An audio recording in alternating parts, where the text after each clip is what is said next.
This is a three-part presentation. Part one looks at the history of ancient Egyptian genetics, includes my genes in that. Part two deals with propaganda, the miseducation of the albino, and solutions. Part three, I go into how Wikipedia censored King Tut's ancestry test.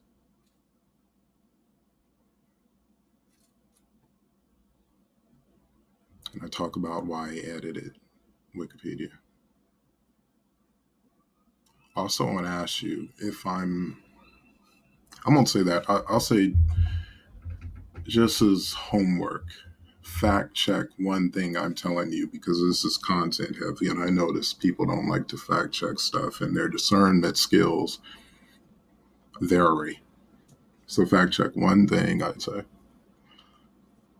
And if I'm incorrect on something, let me know, because I'm one of those people. If I'm musty, I want you to tell me.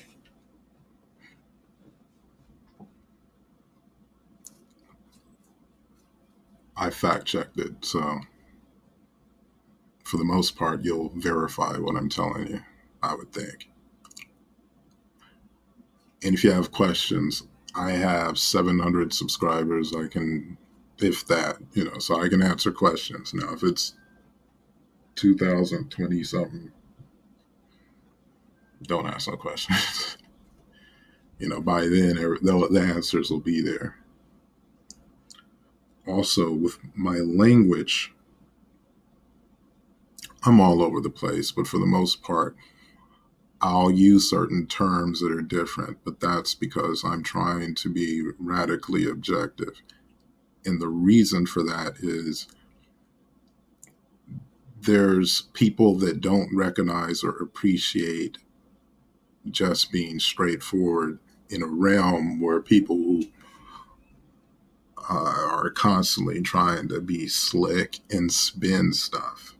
So that's kind of where we're at there. This is a long presentation. If you watch the whole thing full, it's going to be long for me, but it had to be done. So I did it. One other thing I want to bring up is I watched a video not long ago, maybe 3 months. Amos Wilson was talking about conspiracy theories and how if we're all into conspiracy theories, that will feed upon ourselves. And that's absolute gospel. That's true. The thing about that is, and he mentioned this, he said that if you can, that it's valuable if you can identify it and keep it in context and not have everything in mystery. And then in that context where you can see it, you can address it. And that's what I'm doing here. I'm going to show you the actual conspiracy to the point where you'll see why I'm sort of radically objective. I'm laying it out there smooth, telling you how you can do things about it. And because there's really two layers to this. One of them I might not even talk about in that great a detail. I'm not planning to. But when it comes to Wikipedia, it's going to be right there so you can see it. Okay. Lex Vortex makes an appearance, kind of like the 42 tribes shacked in the fool. Young Pharaoh makes a slight appearance. Most likely this will be his last appearance, because this will demonstrate why I took the time to talk about this dude. And now he's sort of irrelevant. I've taken a step forward away from that. So if I'm talking about him again, it's because he did something that was exceptional, either good or bad. It will have to really be something, incredible, out of the norm. Jane Elliott said, and I heard this quote, she said that white people, if you made it through school without being racist, they weren't paying attention. In this video, you'll see what she means. The miseducation of the albino is doing its thing. A lot of the stuff is going to be zoomed out. So, and that's intentional. You'll kind of see what I mean. If I didn't do it, this, who knows how many hours presentation would be that much longer. So let's begin. This will just be a quick overview of the history of genetic testing on ancient Nile Valley populations, mostly ancient Egyptians. 1985, Pabu. And I read this article. There was an interesting quote. Did I say quote? Quote. Scientists of University of California at Berkeley recently detected in its a DNA sample of muscle from a mammoth that died 40,000 years ago. So let me repeat that.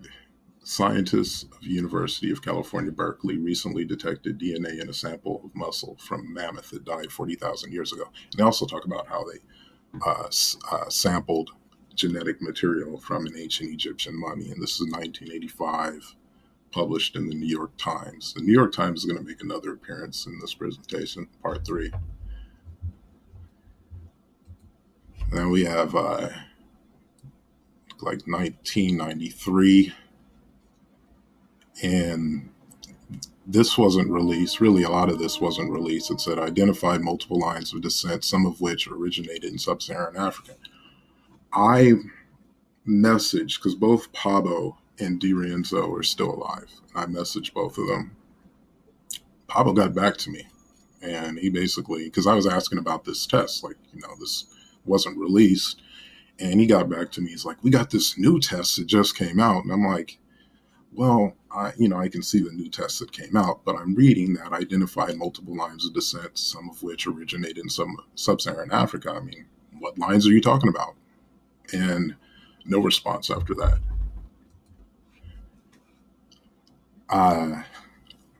This is,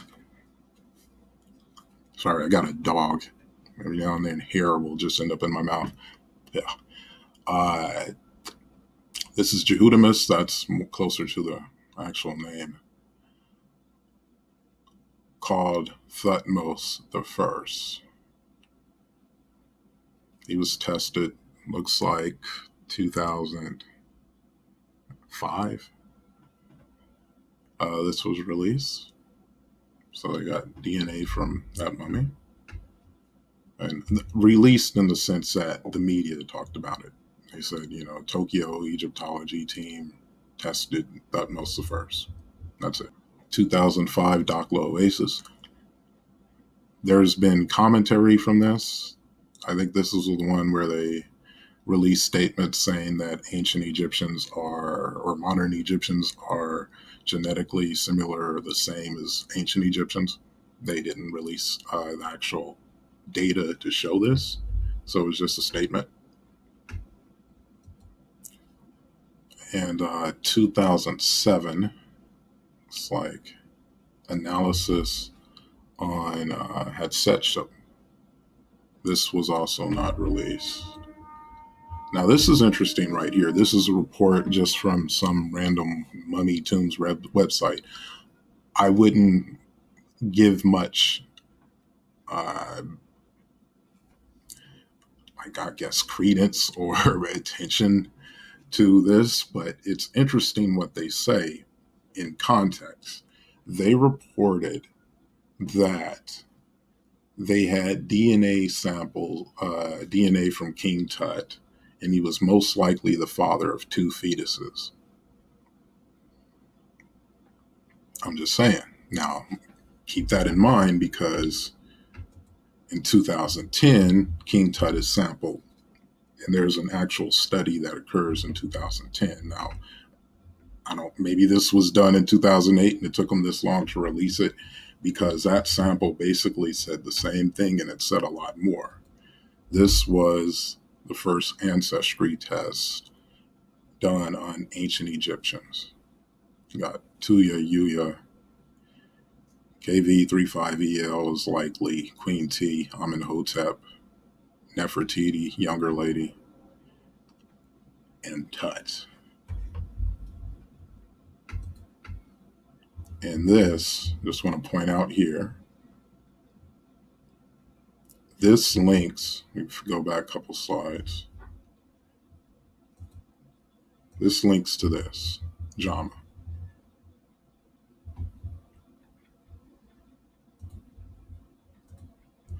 I just want to point that out because there's going to be some contention about this. Really, actually, there isn't so much contention about this. It's something else, but I'll get to that when I get to it. This is also from the ancestry test. Same Science Digest that released it. And this is the actual group that did the sample. Notice down here, it's kind of covered. You see Zahi Hawass, who's ancient Egyptian minister of antiquities. And down here you have Karsten Pusch. So I just want you to pay attention to those names, and I'll get back to that a lot in part 3.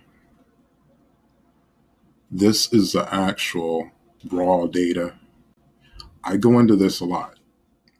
There's plenty that can be understood from these genes. These are the get you got genes. These are the genes that'll put you in jail or free you. These are the genes that'll put you on child support. These are the who are you related to genes, and you can run ancestry tests with them. Matter of fact, the ancestry test that I just showed you a minute ago was ran with these genes. A small sample size, but there's sort of 2 reasons to that. I'll probably go into a little bit more detail about that, but it's small in the sense that one of the reasons is these genes occur more frequently. So a sample from people that died 3,500 years ago, you're not going to have new mutations. You're not, because I think they mutate every 700 years or less in that range. So you're not going to have those. And there are quite a few variables. There's a lot that can be shown. And one thing that was shown is the lineage of who people are related to, because they're passing down these, like I said, these child support genes. You know what I mean? These Maury Povich genes. And as you could see here, and I'll go into more detail, there's some 2 faces of ancient Egypt stuff going on here. Not with Yuya and Tuya, but with Amenhotep, Queen T, and not with Tut. But that I'll get into. This is supposedly Nefertiti. I would lean towards thinking that it is her. But as you can see, this demonstrated that King Tut was inbred because his parents have the same parents. But I'll come back to this. Nobody really questions the actual sample, because that was reported National Geographic. That was a screenshot from National Geographic. And this right here is referenced by Wikipedia, which is the same data, the results from the same data. So as you'll see more in part 3, Wikipedia has no problem with this data as it pertains to paternity. But as it demonstrates with ancestry, it's censored to be down. But I'll get to that later. And the reason why is because of how African it is. I just want that to be plain. Another ancestry company did the same thing, had the same results, but from a different angle. And really, of course, they're going to have the same results depending on their population database. And I'll get to that and how that works. But what they did that's different, and that I think is a little strange. And I have 2 problems with DNA consultants. But one thing that I gotta compliment them for. Ancient Egyptians that were tested here, Tuya, Akhenaten, Tut, they have, since basically all they did was look at signature genes. So let me see if I can go back. They basically just looked at one of these, and they looked at it from a perspective of, is it signature? You know, they could have looked at more rare genes that wouldn't have been uh, as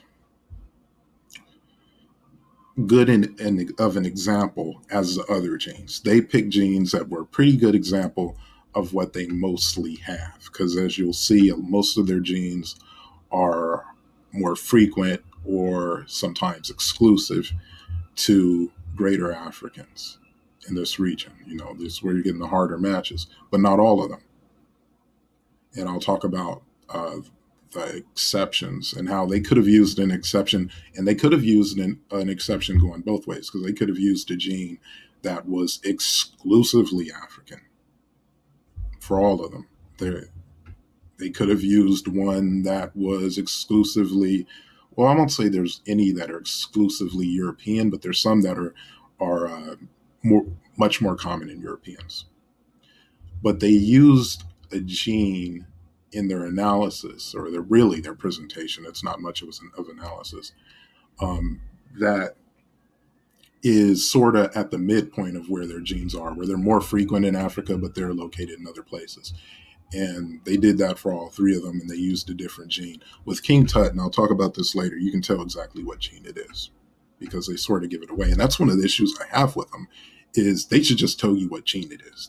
It's kind of silly that they don't do that. I don't know what's up with DNA consultants, why they don't. And I've looked at their other reports, they don't do it, and they should just come out and say it. I had to kind of use some deductive reasoning to find out what gene it is, and I'll show you how. It's kind of simple, and I might be able to do it for the other two, and I might not. I don't know. You know, it's not really my thing. One other criticism I had, and I'll show the true lineage, is they should have picked Amenhotep III, because he was in lineage to that dynasty, whereas Tuya wasn't. So Amenhotep III would have said a little bit more about the entire dynasty. But you know, you have the DNA tribes test. So, and some other data ran with that, that I'm going to demonstrate in a minute. And the reason why I'm going into detail about this is this was the first test that was released.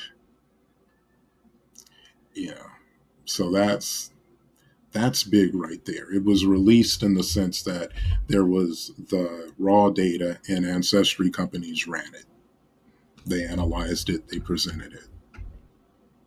Another thing that I want to point out is they did an Egyptian gene on modern Egyptians, and they said that the ancient Egyptians did not have this gene.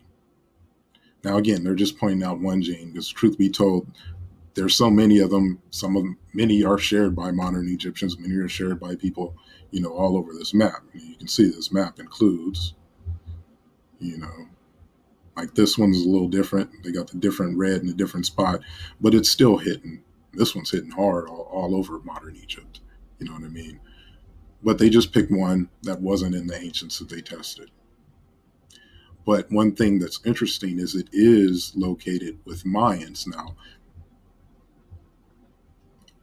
I'm not exactly sure how or why. There's some other data with Ramses III's son, where you look at him and you like, what's up with his mom? Because there's some hits Native Americans.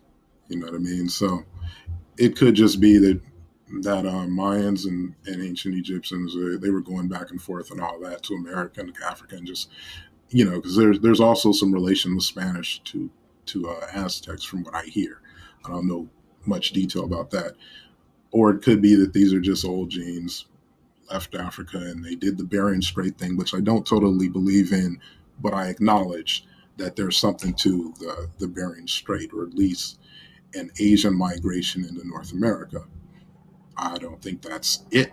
So I'm just leaving that out there, that there's some subtle evidence of a Mayan and ancient Egyptian contact that shows up in northern Egyptians, not so much the ancient, but I think there might be an exception if they were to run uh, Pentaware because of who was Ramses III's son. But I'll get to him in a moment. Actually, that's like the next test. The next test, 2012 BMJ. The same thing happened. This is actual sample, the study. The same thing happened is it was released, but there was more data that was taken. So they were able to predict this haplogroup. And as you can see here in the actual study, you might have to blow this up or maybe pull it up and just look for E1B1A.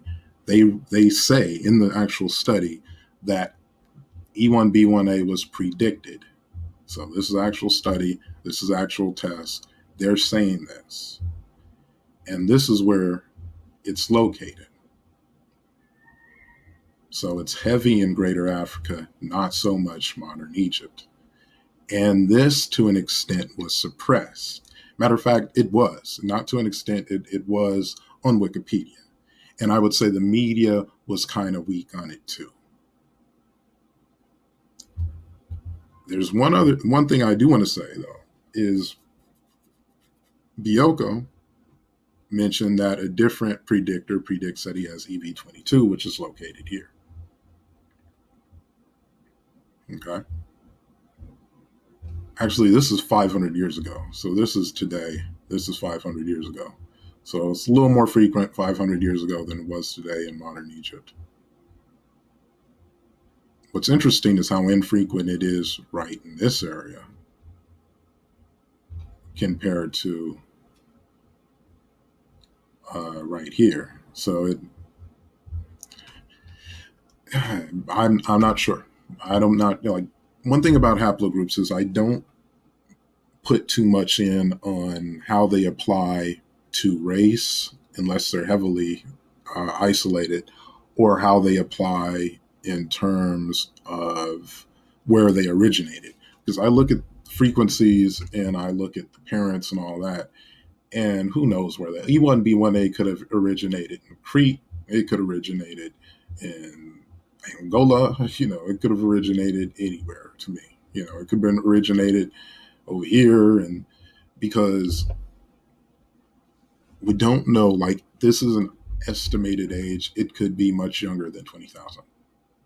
And then that changes things. You can only go by how old a sample is found. And to my knowledge, the oldest E1B1A assumed is Ramses. Now, like I said, another predictor, this wasn't released by the study, this is Bioko.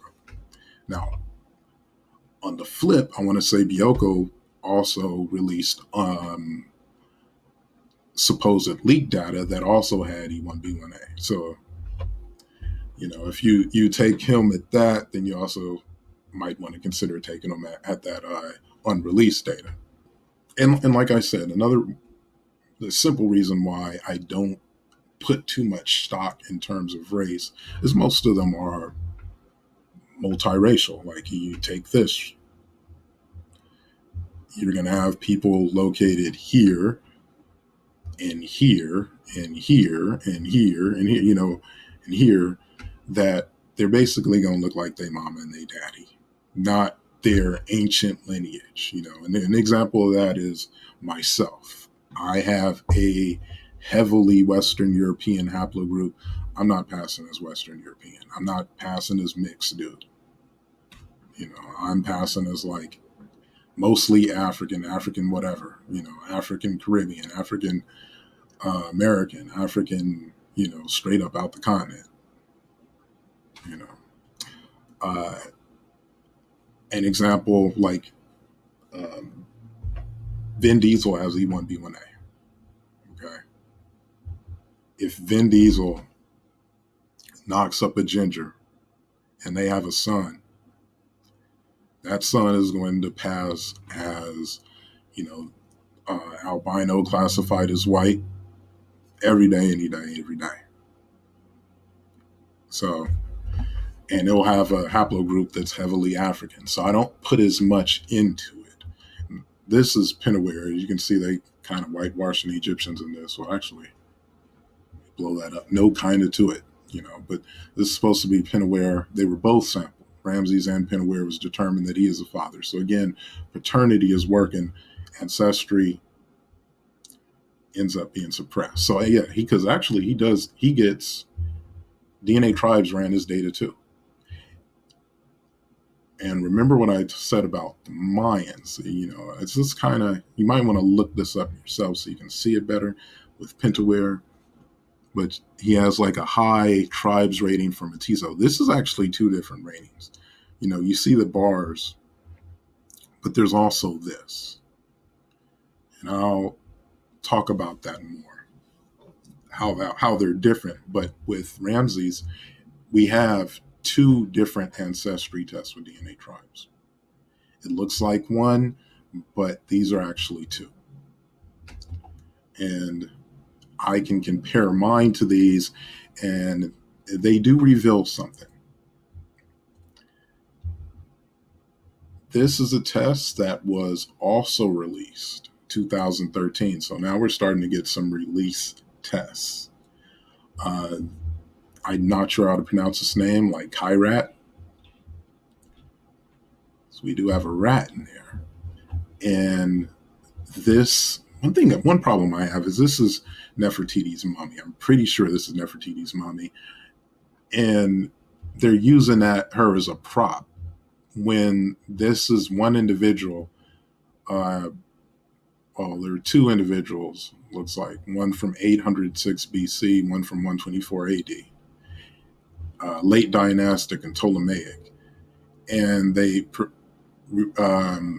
released one haplogroup. And they even go on to say that it's originated in Western Asia. Now, this is being reported on Wikipedia right now, but Ramses' haplogroup isn't in the same area. There's one area where it's repeated, where it is reported, but that's because I recently edited in, and somebody had changed E1B1A to E1B1B. It's that trollish. People are constantly changing that, and that's just a flat out lie, because no report reported E1B1B. The other predictor reported EV22, I forget what it's called, that Bioko was talking about. So this is where I2 is located. I noticed that this haplogroup is, it was one that I talked about in Black Vikings. It's an haplogroup that's heaviest here, these two areas, but spread. So I'm not sure the age of it. Like I said, I don't really pretend to know how old haplogroups are. I stay open-minded about that because I know that we're, for the most part, working with estimations that could be off by 10,000 years in either direction. But I would think younger. I've heard other people theorize that they're older, like Bioko does. I lean towards thinking that they're younger. At least some of them, not all of them. Some of them we know are pretty old. Like A is old. This is located in the Sudan. This is also Nile Valley sample. These are the leaked samples, and the reason why I conclude them is because so much isn't released that you'd figure there'd be some WikiLeaks now and then. So Bioko, these are his released, and EM22 is E1B1A. They have different names. One's like a abbreviated version, so they won't run on too long.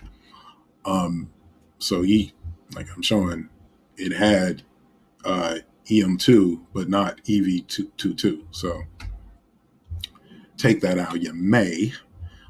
Also, when you see M13, this is AM13, which is located here. I can't find where YAP. As you can see, you get M89 later on during the Christian period, but I cannot find YAP, a map for that, because YAP is thin and scattered. You have it in like Siberia to West Africa. It's assumed to have come from East Africa, but now that might change because you have old YAP in West Africa. And that's where that type of science is. And again, like I said, I don't put too much stock in where these things originated. I don't put much stock. And when people start talking about haplogroups and in terms of race, I say take a step back and wait for other evidence that supports what they're talking about, because a lot of times they're just trying to sound smart, or they don't realize just how little is known in context with each haplogroup. So that said, if they're fairly isolated, like if you're only finding AM13 in this area in Africa, you can kind of tell what the people who have AM13 look like. Now, this is important to me because I wrote a movie script, so I want to know what these people look like. So I look at this stuff and I put some stock into it. I just have nothing close to an absolute understanding or put absolute stock into it. I realize that haplogroups are by nature going to be much hard coded than race, as race is defined. And I try to be real objective about that because I realize that it's just something we created. We mutate frequently, we look different, we create stuff to outline differences. This is Abu Sarah al-Malik. There's one after this. No, so this was released. This was released recently, and it came with a campaign slogan. And you can see the campaign slogan here. And what it says is less sub-Saharan African ancestry than the average modern Egyptian. That was the campaign slogan. That was all over the media. And the media also reported this as being the first ancient Egyptian genetic sample. You can let that sink in. And I'll show how the media was reporting this. And there are news articles that were like, we finally cracked the code. They've been cracking woolly mammoths since the 80s. And they're just now, and mummies along with them, you know what I mean? So there was some propaganda. This is where it was located. It was during, I'll talk about the time period later, but it was basically 90 haplogroups, 3 full genomes. So a fat sample, in a sense, it was the first sample done on a large group, but definitely not the first sample, and probably not the first sample done on a large group, because like I said, there was that 894 Pabo sample on 12th Dynasty mummies that just all you get is a statement. And I'm like, hey, man, what about it? What about it, Pabo? And, Pabo's like, he didn't get back to me after that. But this is the one he told me that they have.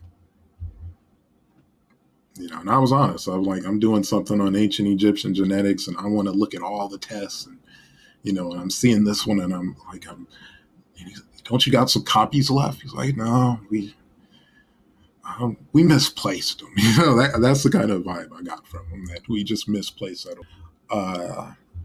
This sort of shows who they're related to, but this is starting to change. There's newer population groups that are being compared to that sample, and we're getting a better picture. On first look, it was strong Natufian, followed by Iranian Neolithic, and then from there Sub-Saharan, and then Western European hunter-gatherers.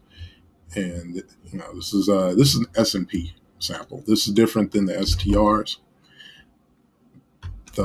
They're basically 2 different types of mutations. STRs and S&Ps both will tell you ancestry. They'll tell you who you're related to. STRs are better at telling you who you're related to now.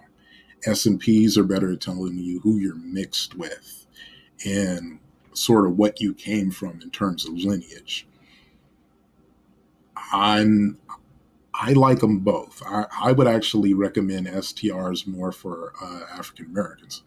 Reason being is there are certain people that you are related to 2,000 years ago strong that you're not related to now. So if you want to look at what tribe can you identify with now, you want more of a right now snapshot, and that's better for STRs. If you want to see what you're mixed with, S&Ps. So I recommend both, really. This is a test on modern Egyptians that was revealing because of what it did. This is a Zarahan mock-up. This is basically just the hello, how you doing data. Like there's a lot to this. I haven't really gotten into it other than to conceptually understand what they were trying to do. And what they're trying to do is figure out, where did human beings leave Africa? Did they leave through here or did they leave through here? So to do that, they had to reduce admixture from outside of Africa to these two locations. When they reduced admixture of the last 700 years, this is an actual study, it demonstrated that modern Egyptians are more related to Africans. And you can see in this pairwise, from the actual study, this pairwise chart, once you have in this top section a reduction, they become more related to different African groups. And this is modern Egyptians, as opposed to what you're seeing here. That was reported in the media in two different ways. Early humans migrated out of Africa through Upper Egypt rather than Ethiopia. Early, blah, blah, blah, blah, blah. They trekked through Egypt, trekked through Egypt, trekked through Egypt. That's sort of what the mainstream media reported. But you have EP2. This is somebody I'd like to bring on. Also goes by Amun Ra, the Ultimate. New study confirms ancient Egyptians to be closer to Yoruba.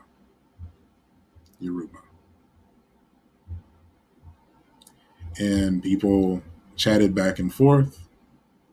The one thing that I wouldn't have presented it like this, because as you can see, when you removed the out of Africa from the Ethiopian groups, it also removes some of their diversity, like from the Somali, Amhara, because they were closer together before. Like if you look at Somali and Walata, I don't know how to pronounce that, before and after it. And that's sort of to be expected because people mutate on border lines and go back and forth.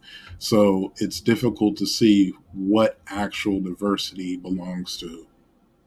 So I wouldn't say this, because if you include what was taken, then that probably wouldn't be true. But it would be close. So, and I'll get into that a little bit more when I talk about the tribe score and Horner's, because that gets interesting. But for the most part, I just wanted to show the narrative difference. This, I didn't even look at this one. This is 2016 Nefertari. I don't even want to go into that one that much. But that's another one that wasn't released. And that's, Nefertiti was, Nefertari wasn't. And there's two Nefertaris. This is the actual Wikipedia article. Wikipedia only references the Abu Ser test. And like if you go to DNA History of Egypt, they only references this test, basically this.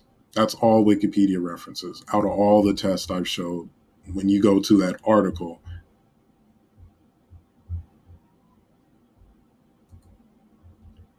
right here, that's all Wikipedia references. This is why I edited Wikipedia, because it should reference more. I mean, the stuff that was released should be referenced.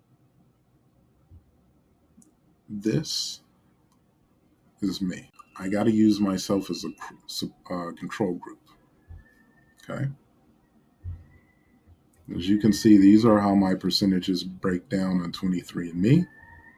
Same data, but it's based on population database too. This is how it breaks down on DNA tribes. As you can see, I'm a lot less European on DNA tribes. 10%. And that probably is accurate, or more accurate, I would say, than 23andMe. And I also did an STR test on DNA tribes, but that STR test don't really give you good percentages like this. It has a what are you more of bias. That said, STR tests, they give good enough percentages to predict race in crime, and like you could just run numbers and they're pretty accurate at predicting them, period. It's just not as tight. Like this is hidden. These are tighter than STR tests. These are my STR values. Okay. This population database, it's called SPS Smart. This one is called, I think, Cracks. And Cracks database. This is, I'll go into what their actual database is, but like what data is in them. With SPS Smart, you can see it right here. It's these Asian and African, Middle Eastern, and Central Asian, European, Oceanic, American populations. Okay. It's a little bit more balanced than what you're going to see from Cracks or population database. But you can see it. This is Cracks. Very low in terms of Africa. Very high Central, South America. So it's going to have, it's probably going to have a bias to wherever they have higher numbers, because they're going to take, in the same way that you saw with the pairwise chart, they're going to take diversity from other populations. However, slightly, but it'll happen when you have, maybe not even so slightly, because it doesn't even have West Africa, barely. Let's see. And here you can see this population visually. That's one reason I have to zoom out. And you can see you got Asia, Central South America, all this Eurasia, all this Near East. You got North Africa. You can barely see it. I'll move the cursor. You can see that only 4 sub-Saharan African populations. Now, DNA tribes, they got data from 500,000 people, 1,200 populations. They got plenty of Africa. They don't have Mangbitu. I just want to leave that out there because, it is missing certain population groups in Africa. It's Africa strong in comparison to others, but it could be stronger. Like they are missing a few populations. And Mangbitu is the one that sticks out with our Mana family because they both had that whole head bind shape thing going, and some other things. It's not just that. They also circumcision. They have the Mangbitu have some cold weapons. The weapons look like they should be in a Roman arena. They have pleated beards, so I call them a very Nilotic tribe that I would think would be related to ancient Nile people wherever they are, and they don't have that. So we're at the halfway point in part 1. 42 slides in, so let's get it in. Let's go. This is the Pop Affiliator, Cracks, that I was talking about. I couldn't think of their other name, Pop Affiliator. That's their other name. That's basically them. See, it says Pop Affiliator. This is just a journal that talks about it, sort of like a review. Okay. Again, this is the population for SPS Smart. And the reason why I'm showing you this is because it's all in the population databases, and that's what I'm doing is I'm looking at other breakdowns that are more telling the DNA tribes in a sense. And I want to give credit to Tukler of Egypt Search, because this is basic. This is his work right here. It's not published, but it's verifiable because he's using this database, and you can, and I've done it with I've seen where he got this from. I've seen the breakdown. Okay. Now, based on that database, you're going to have some history in the making here. You know, because this is the first time this has been reported in video format. And now one thing that trips me is I got a Heru piece that looks just like this. So I sometimes wonder, is this real? But then I look at Tuya and Yuya's mummy, and their mummies, one of them looks like Abraham Lincoln, the other one looks like a black Bedouin, I guess. You know what I mean? And, you know, I don't really put all that much into mummies. And I'll go into why with Queen T a little bit. This breakdown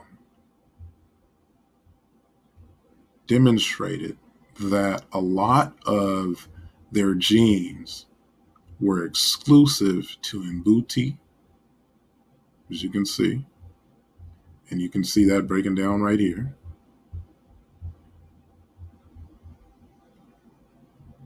Some of them were Pan-African. Some of them were stronger in the Druze. Druze are a population of Jews. Some stronger in Yoruba. Khoisan. This one's heavy Khoisan, heavy Mbuti, Pan-African. Some of them are strong in Europe too, and I'll get to that more with Ramses, because Ramses seems to have a lot of the genes that are more exclusive to Europe. But one thing where I say there's history in the making here is you can see descendants of Upper Egyptians, or descendants of ancient Egyptians in Upper Egypt and the Sudan right here. Now, I know a lot of people, you can see it right here too.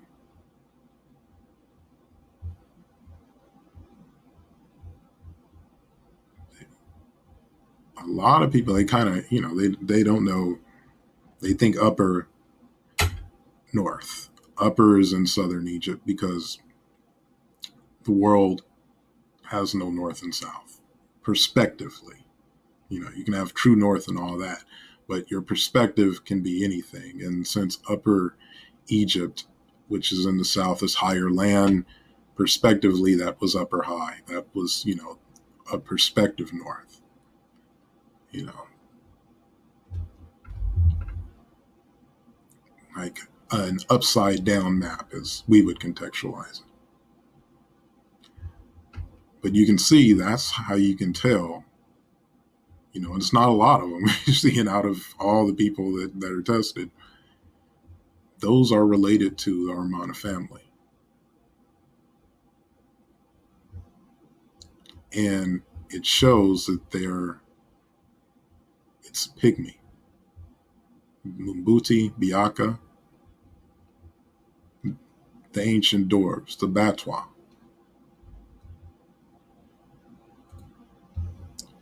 These are people of Elephantine. Elephantine is, or Yebu, I think the ancient Egyptians called it. And he got that fire. They are about as isolated as you can be in a place that's heavily frequented. I would say because they're slightly isolated on an island, they stand out, especially when you look at that. You know, these are some kinfolk, if not descendants. It's funny, he looks like Hakim Ayan, just a darker version. And you know, that's sort of what you get in India. where you'll have people who are ancestral to people in the South and they're just darker. But as you can see, though, it's not heavy. I mean, ancient Egypt has been invaded by everybody, so it's what I would expect. It's interesting. You know. Now, again, though, it's a smaller population database, but that is telling. Now, what I did, since I have my markers and I have their markers, but their markers are only 8, and I can only run a pop affiliator with, I think, like 9 sets, or an extra 1 to go with the 8, I had to add some dummy values. And the one I use the most often is Penta E. Penta E seems to be more balanced, while TPOX 8, TPOX 11 lean more towards African. Actually, Penta E seems to lean more towards European. So Tuya, based on this, and again, these are STR values, so these are good for broad generalizations.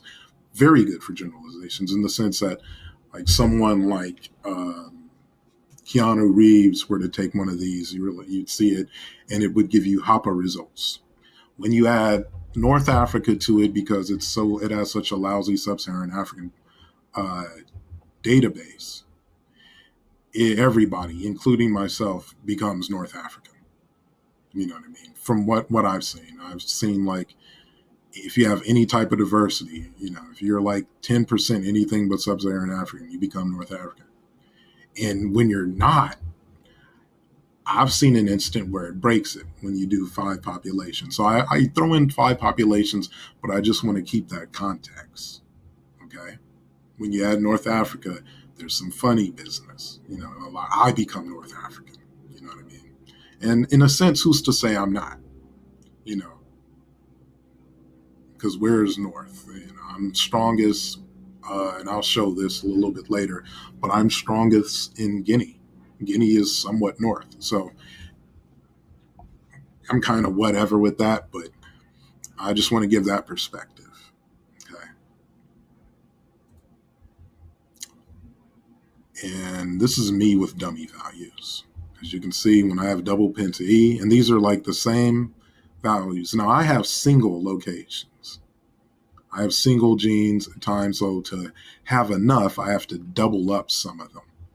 And to be fairest, I'll double up 8s, 23s, you know what I mean? And this is generally what it gives me. When I double up 7 and 12 in this location, I became heavy Eurasian. Okay. So I'm just using myself as a control group because I want to compare my results to the Armana family and later to Ramses. This is Yuya. Tukler, I don't think, did anything on Yuya as far as. And Yuya, I wonder if this is real because this is the most androgynous looking person. But the mummy looks weird. And I don't like to really go into showing people ancient face in death unless I really have to make a real point. But as you can see, Yuya with Penta E and 5, again, like me, becomes more North African. With Penta E and 3, becomes 59 sub-Saharan African and 24 Asian. There you go. Okay. Now, another thing I want to mention, Yuya looks hella androgynous because Yuya is supposedly a male. Now, it could be that this is a restoration and there was a beard here or whatever, but that is a feminine face, more so than I typically see in any type of ancient art. But the Armana family, a little strange, a little different at least. Now, here's an interesting thing that I'm glad I'm me, because a lot of people wouldn't bring this up and they would kind of leave this hanging, and I'd be in the comment section saying, how come you didn't mention this? If you see a video on white Egypt, they show you Yuya, Tuya, female, male. They don't show you their daughter. This is their daughter, Queen T. Queen T is their daughter. Same thing here, and this is what I mean by two phases of ancient Egypt. This is what they picked for Queen T. Why not that? Why not that? I've never seen this. Where did they even find this? I've never seen this except for in this National Geographic. And I've looked at a lot of ancient Egyptian art. It's rare when I don't see something, new. But this is also Queen T. And you can see the resemblance. I mean, here. With this one, not so much, but you can. The tip of this nose is a lot like the tip of this nose, and this could have been sawed down a little bit more, whatever.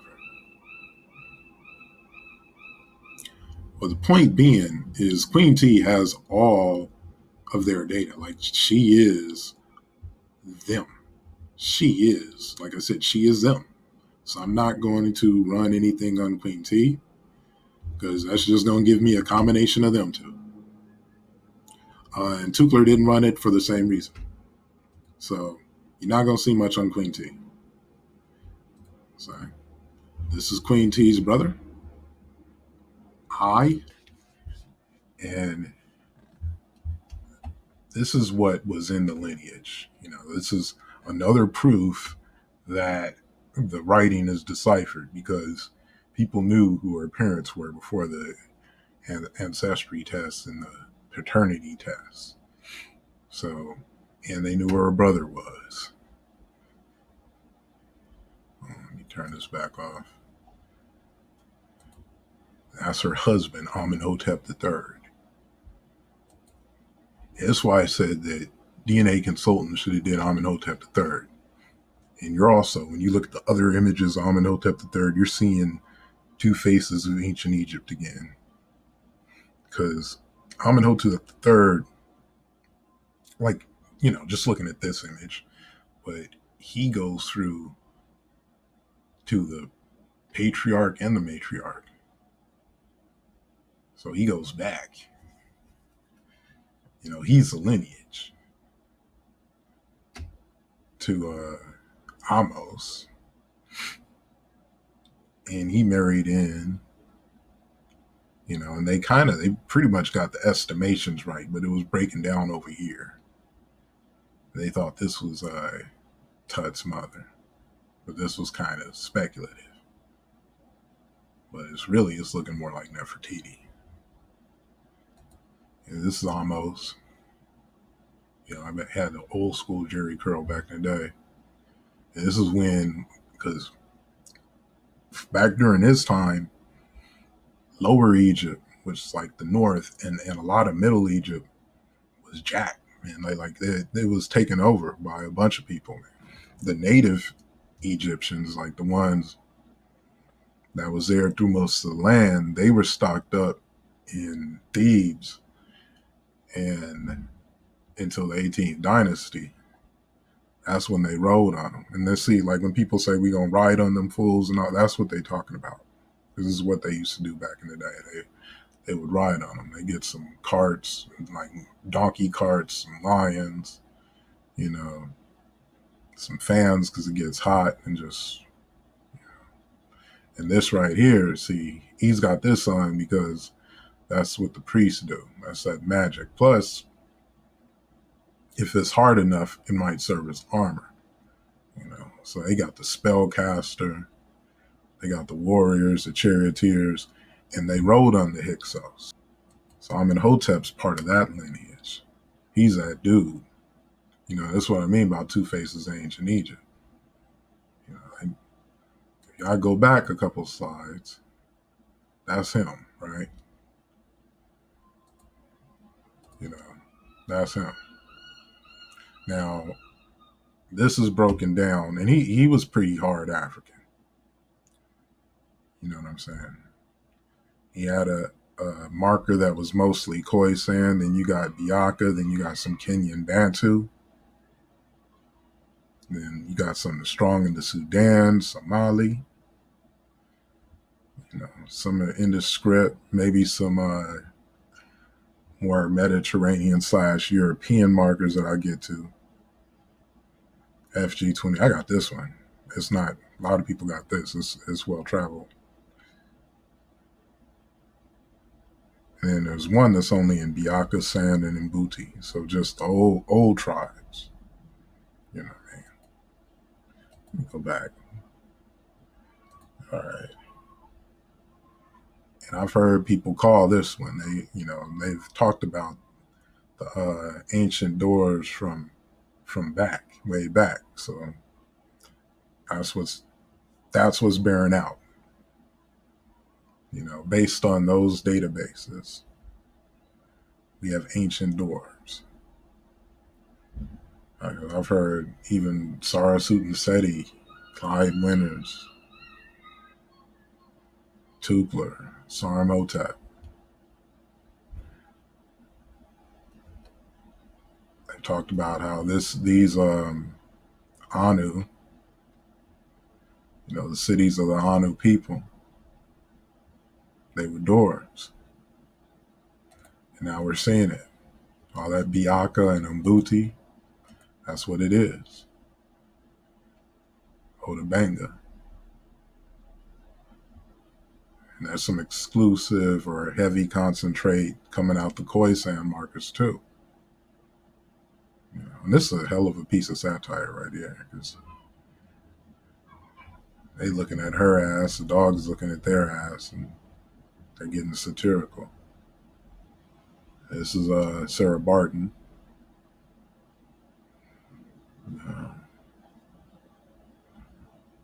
It's ironic, like the objective. If you look, like I said, if you look at it objectively, when you have exclusive markers,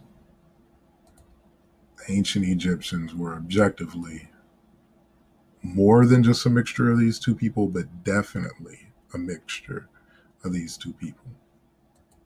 Someone that's been in the zoo, on public display, like a set piece. Is Amenhotep, where I used his markers with mine for 3, gave me 99% sub-Saharan.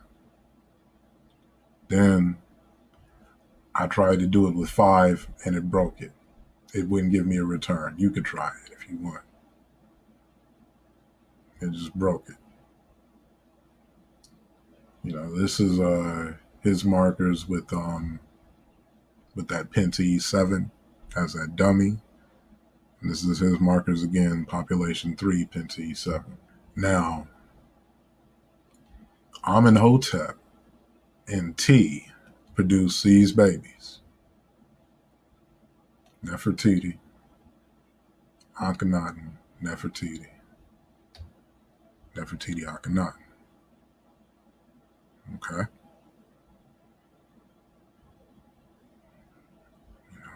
I'm giving it to you. These two, in an incestuous relationship, who did they produce? Him. And again, I'm combining his and mine. I think this is a combination. His and mine. Low down here. These are his with Penta E. And that's kind of a waste. I think they're both Penta E type, like 62.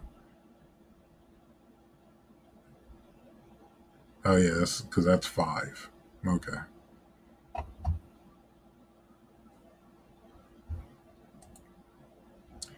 Some other examples. This is me with Tut with a double dummy. Me with a double dummy, using myself as a control group. It's me with Amenhotep. Me with 5. Me and Tuya. I shouldn't be the one telling you this, because this is not my field. This is not what I do. And I'm looking at this and I'm thinking, Tut's more African than me. Because you can go back and look at me with Penta 7. Matter of fact, let's go back. You can see Penta 7, Penta 7.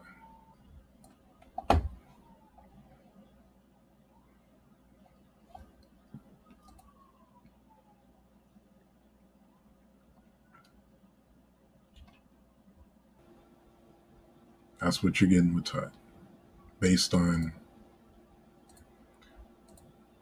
this, which is really not much in terms of diversity, as you can see. To fit all of this, all of these 1,200 populations, I got to pan it way out. You can barely see it. You have to look that up yourself. Then, like I said, it's still missing Mangbetu. So this is the DNA tribes results from the big database, because that other one is kind of sparse.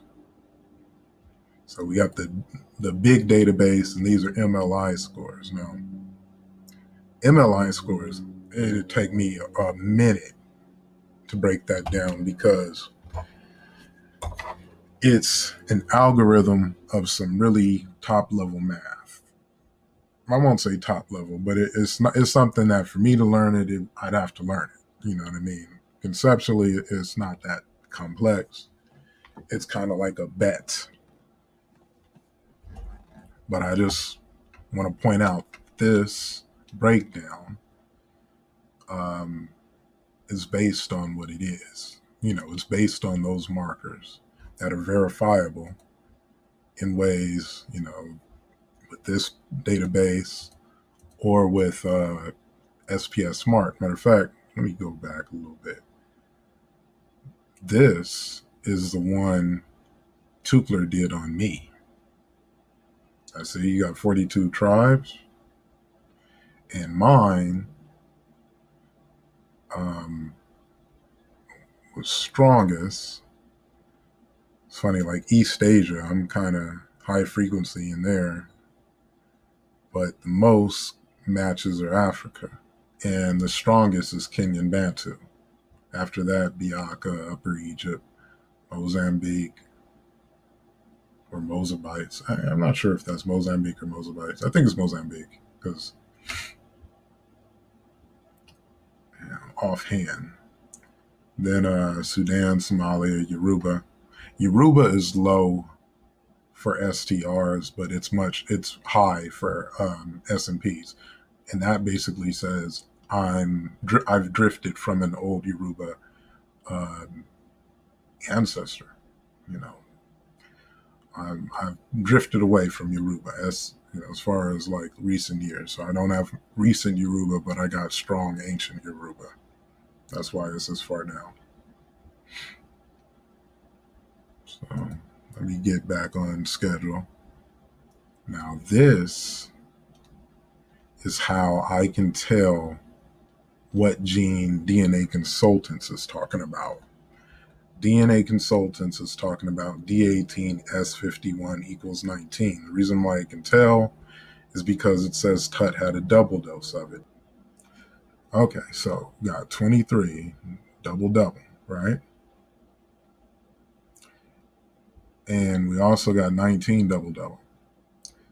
23 is not signature. It's not going to give you all this. 23 is all over the place. I got 23, FGA 23.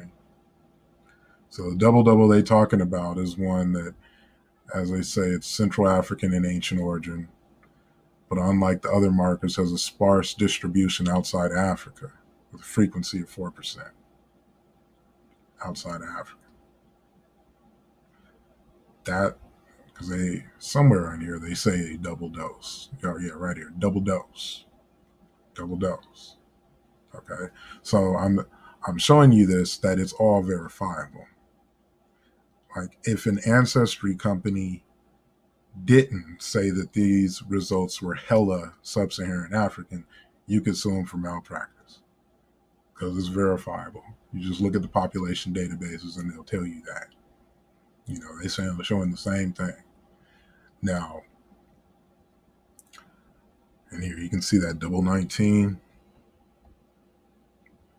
right here, because I want to get into Ramses III, because he has some of the European markers that stood out, and there's some discoveries to be had there. There's an interesting connection with Belbeker people. This is a supplementary data that produced or predicted his haplogroup. When I run him with penta E, these are the results I get. Okay. This is 5, I was zoomed out. So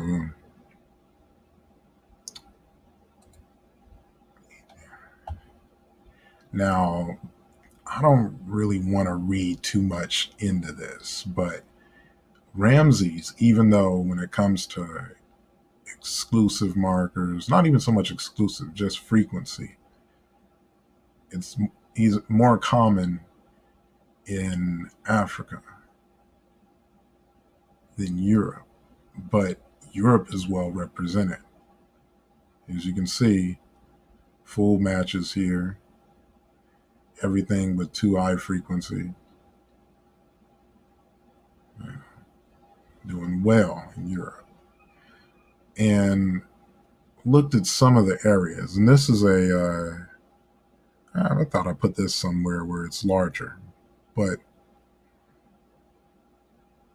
it was noticed by researchers, Bioko, Tukler, Swinnett, that Ramsey's had 2 genes that were one common, one near exclusive to Europe. Bioko found a group of people, and this is that data. I mean, the dude is a cold researcher. He's pretty objective. I disagree with him a lot, but it is what it is, not majorly so. But you know what I mean? Like, not to the point where I'm 2 minds are better than one, especially because he can research. And he found an African tribe that had the Europe only L's.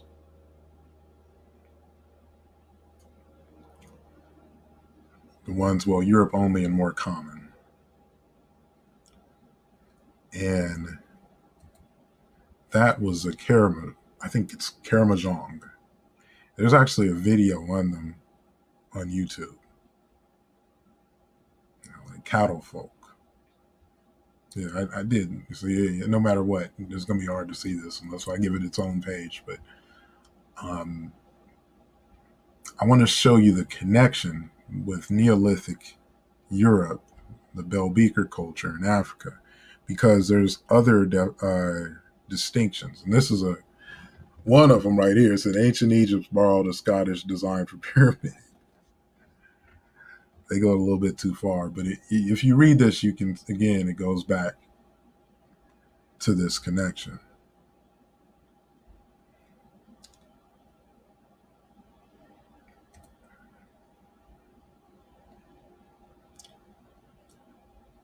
This is not the playa, right?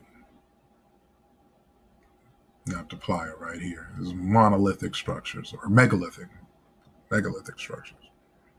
Okay. These are the ones in Africa. These are the ones in Europe. Stonehenge is one of them, but you got others that are similar. This is, I would think, Ethiopia, I believe, but I don't see any in modern Ethiopia over here.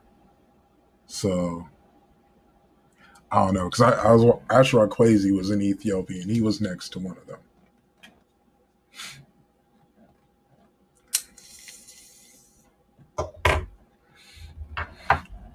So you could tell it was authentic. Okay. This is in Spanish because it was done on a site, I think, like one of these. Maybe not necessarily what these are representing, but it was southern Spain, right?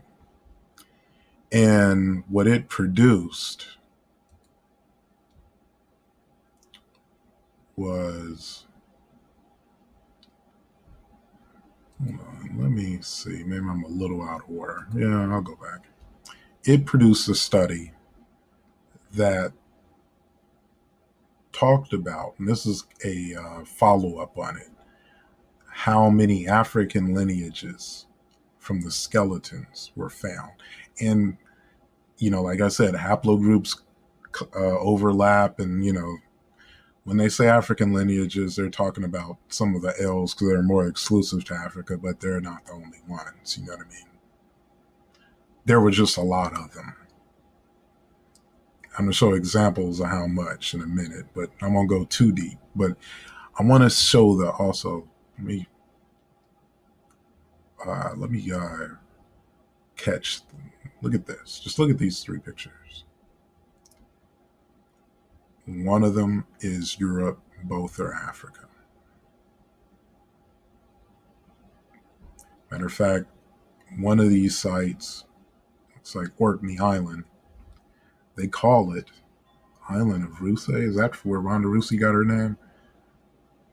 They call it the Egypt of the North. See, down here, Egypt. You can see it there when this moves out the way.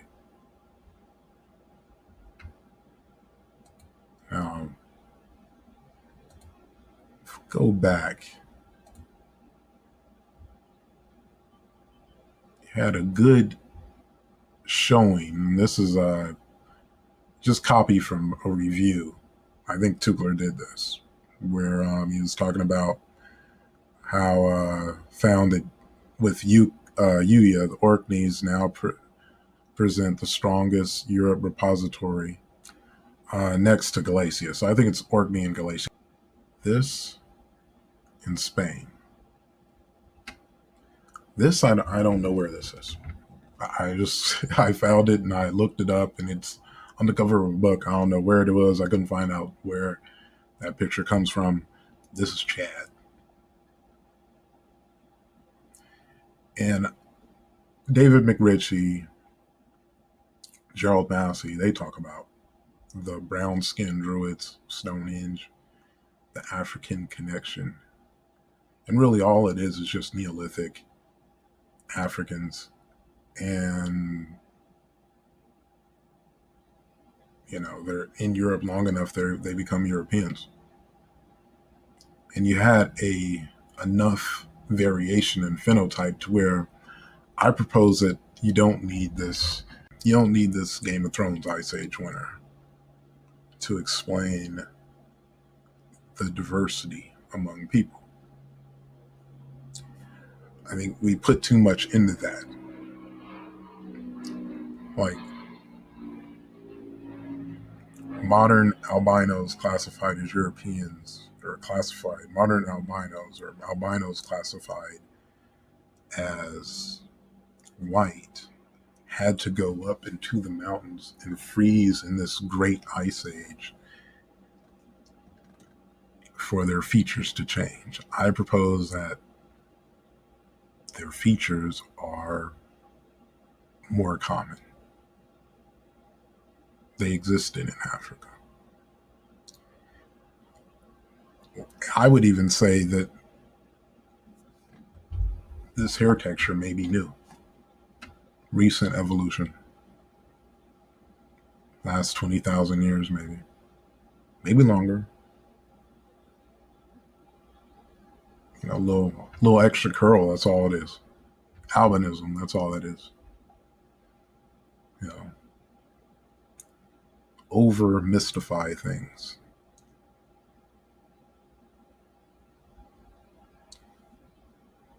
But a lot of historians are starting to get validated, or they're starting to get substantiated with genetic tests. This is an actual study. This is the presence of almost 50% of sub-Saharan lineages, L1b, L2, L3, and Ovid's Chalcolithic.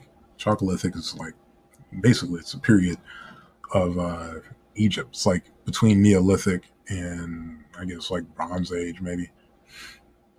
And it just goes in to say it was a strong sub-Saharan African presence.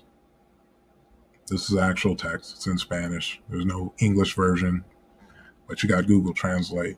And this is it. This is like that study, and there was a lot of L. K, T, M1. Yeah, it was L'd out on the Mediterranean basin. Didn't get a lot of attention. It wasn't even translated in English. That's why. That's Ramses III. I want to talk about tribe score. Maybe you can get into the tribe score. See, the tribe score over here, it's this score. And it was only ran with Ramses III and Pentaware. You can see it's higher. I'll move this out the way. But as you can see down there, it's higher in the Horn. And they're kind of the opposite in a sense, or widely different than the MLI scores. Ramses the son, I mean, he's got pretty high Mestizo score, or Ramses' son, Pentaware. 78 tribe score. I'm just saying, like that's unusual because the way that score works, the way it's different, is the MLI score, because this is a smaller group of STR markers, mostly because they round down and use like a smaller sample. They're using, but they're using that smaller sample in part because they're not alive to produce new mutations. Now, what that means is with that smaller sample, you're going to have smaller MLI results because the MLI is match level index. And like my MLI scores are in the millions. Theirs are in the hundreds. I think Tut has one in the thousands. And that's because when you have less possibilities, there's going to be less potential for matches. It's that simple. You know, you can only have 16 matches. Now, it is out of a variable score in the 500s because those matches, those slots, the loci, as they call them in genetics, you got 1 out of like 30 something, 35, I think. Actually, it's more than that because some of them have decimals.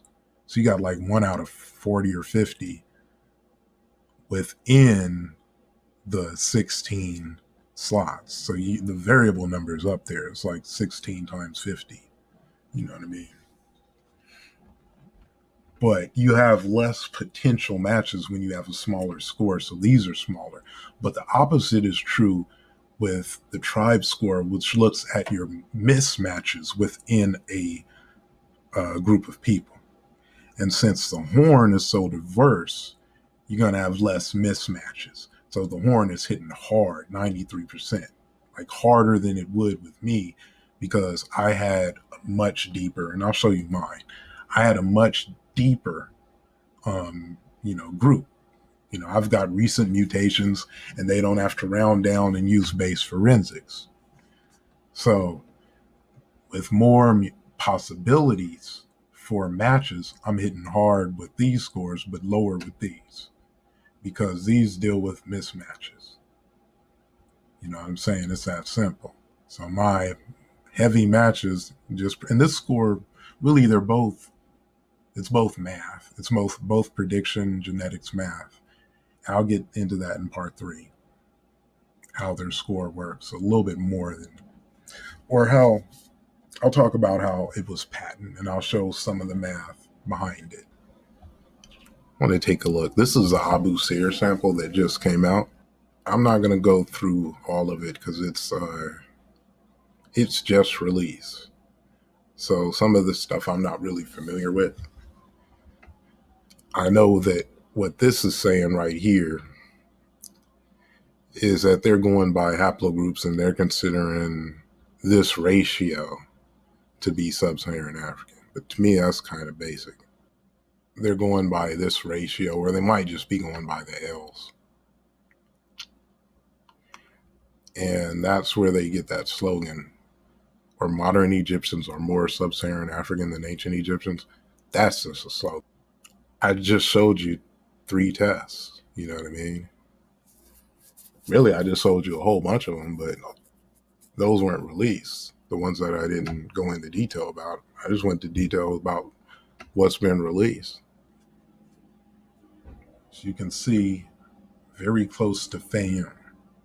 And when I saw this, I said, "Be damn it, they're going to test the Fayum mummies." Yeah, the Fayum mummies, those are ones that were doing their art like with pastels and acrylics instead of like they didn't look like ancient Egyptians, like looked like a foreign neighborhood in perspective. So I'm thinking, be damn it, they won't give us all these tests, the few that slip out, and now they're gonna test some foreigners. Because I was thinking, and this was my logic, that since none of these tests are getting released, they're gonna test some people that less of how you define as black. Less is how I won't say you, I would say like the states and the nations, they created this sub-Saharan thing and this thing also called black, like this racial group. So they're looking for something as far from that as they can if they're going to release it. And since they were releasing it with a slogan, and in part 2, I'll show you just how much more media attention it got. So, but then my calculatable ass, I'm thinking, hey, another thing you may see is they're going to release a statement regarding pigment genes. And they're going to talk about somebody with lighter skin. And that's exactly what happened. And the statement they gave was derived SL24A5 in ancient Egyptian.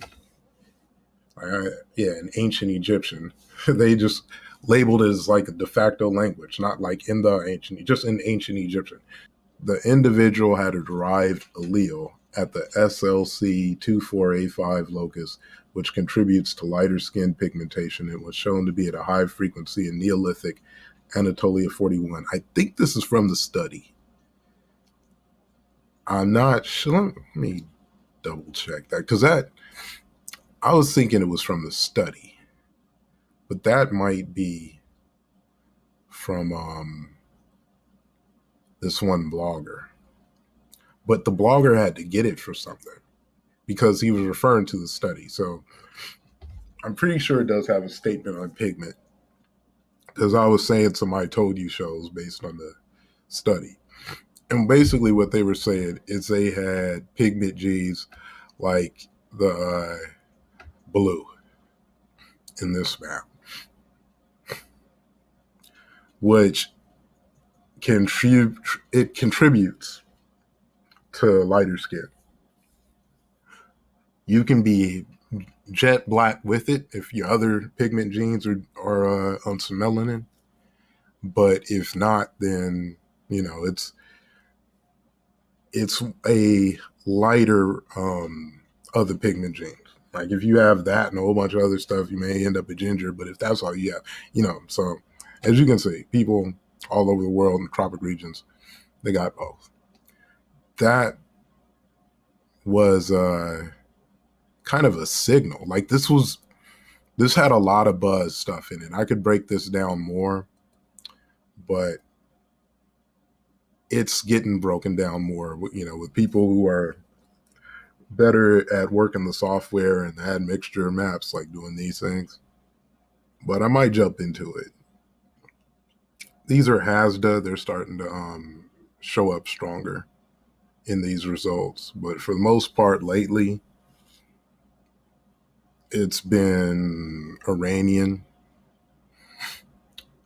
Reason why I put these up here, they're both in Abu Sir. I think I don't know how to pronounce that, like Asut. This was the southern border for the Hyksos, right Actually, Asut was probably split. Yeah, it's about the southern border for the Hyksos. And now, these are pretty much all of the haplogroups down there, because it's not that many. If you go back, you know what I'm saying, it's not that many. That's most of them, or at least half. Hold on, let me skip forward. So they're North African haplogroups. You know what I'm saying? They're old. You know what I mean? You know, they don't really say all that much. The S&Ps are leaning more towards modern Iranians and different Neolithic populations, namely Natufian and Hasda. That's where it's leaning. And really, this is just speculation to a degree. Most of the mummies, I think there was this website that broke it down. I think it's called like Lisa Poyakama or something like that.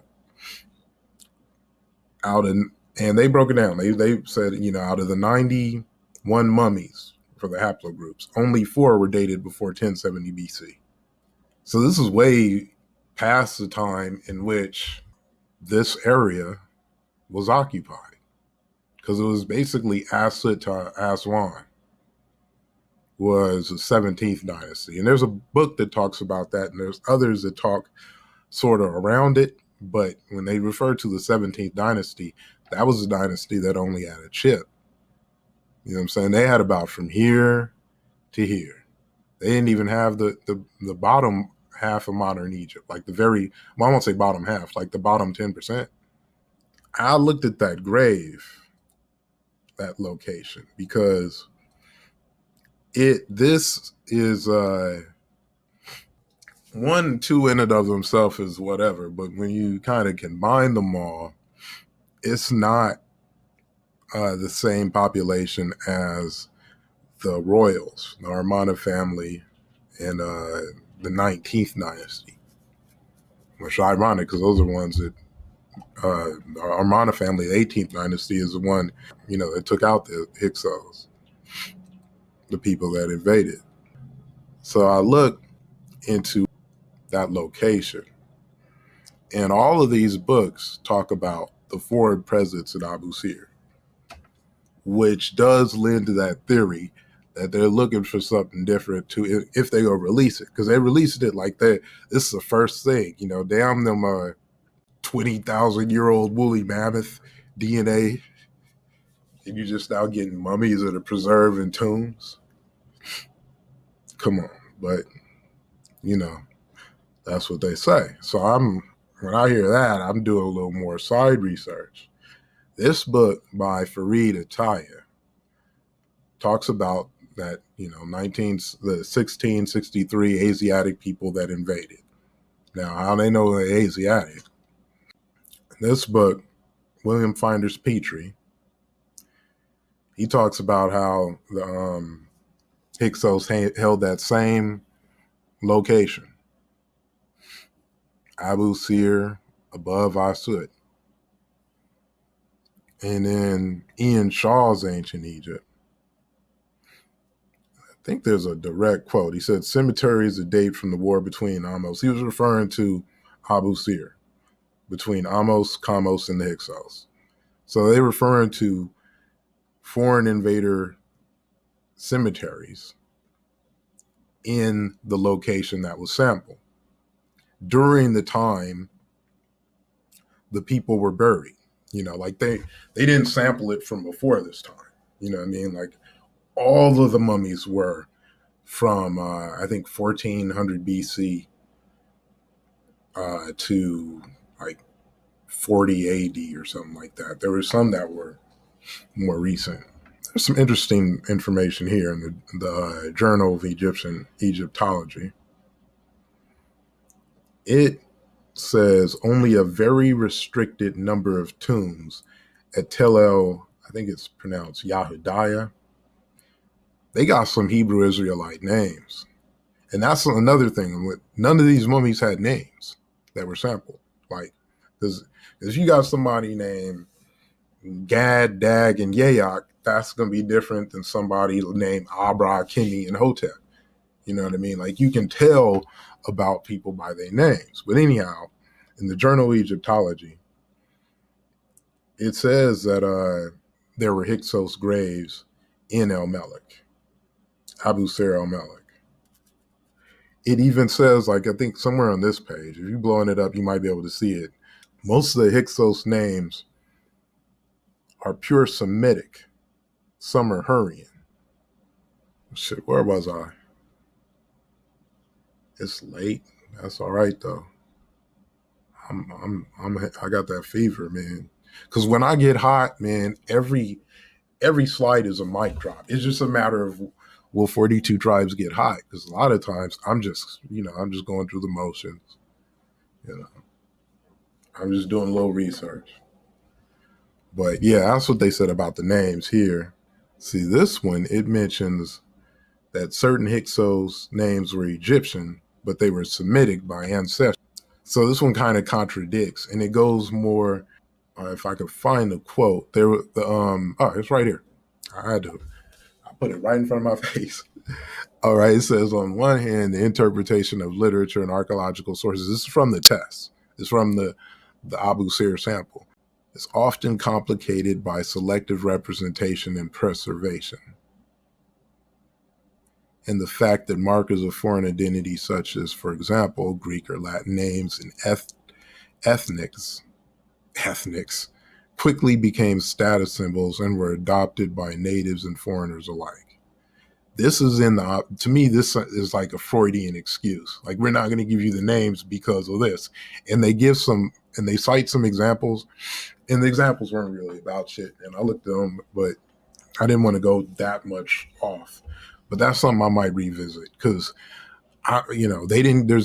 they were no names. You know what I'm saying? Because that may have told me something about who these people were. Because if they're all ancient Egyptian names, I want to know what kind of ancient Egyptian names. You know what I'm saying? Because I wrote a movie script set in pre-dynastic ancient Egypt. So I'm looking at this stuff because I want to know what they look like. This sample, not really so much, because it's like the Sphinx had already been buried and unburied by the time all this stuff has been popping. The pyramids weren't buzzing like they used to. Egypt was old by the time this happened compared to pre-dynastic.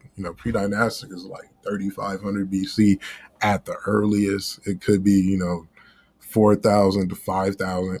This one, I think I blew this up. Hold on, let me push it a slide. I'm just kind of getting stuck here. This is in, I think that's German. Yeah, if I see die a whole bunch of times, it's German. Now, because you got the internet, man. You can read German now. There ain't nothing stopping you from reading German. What did it say? I'm just gonna read part of it. Okay, the graves of the Hyksos period, and they're talking about Abu Sir, the Sacian and Roman periods. Oh yeah, the site was served as a burial site for the late Nagata culture and was reoccupied in the Hyksos period, the Sacian period, and the Roman periods.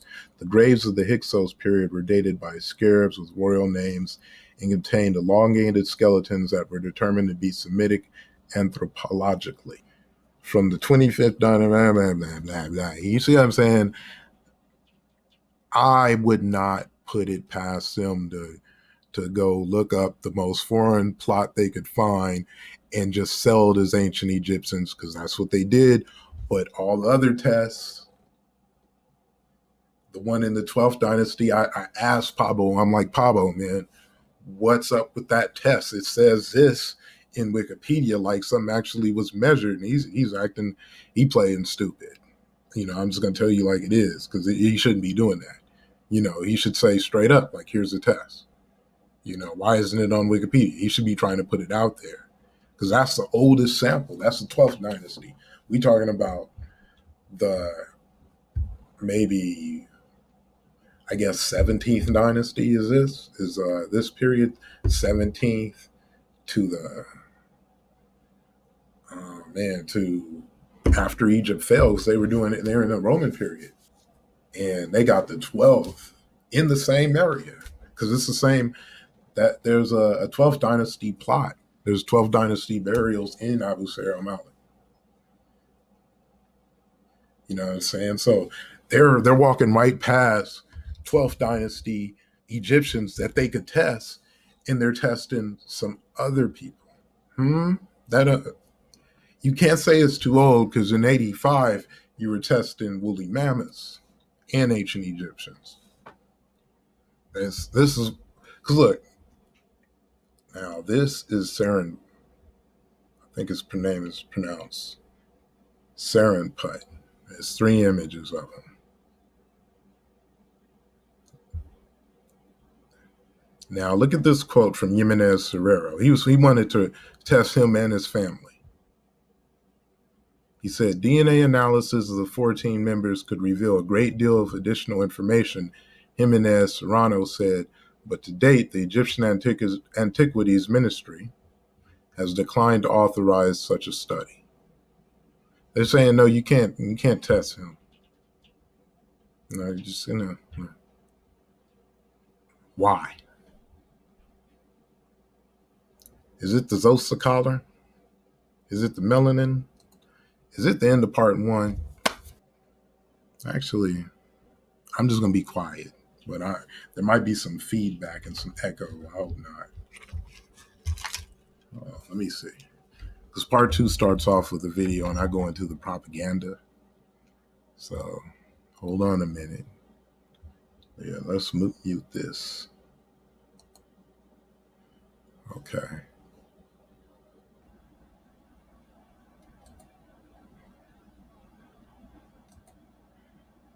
And should have some fun with it. So that's coming up. Part 3, I'll explain why I edited Wikipedia.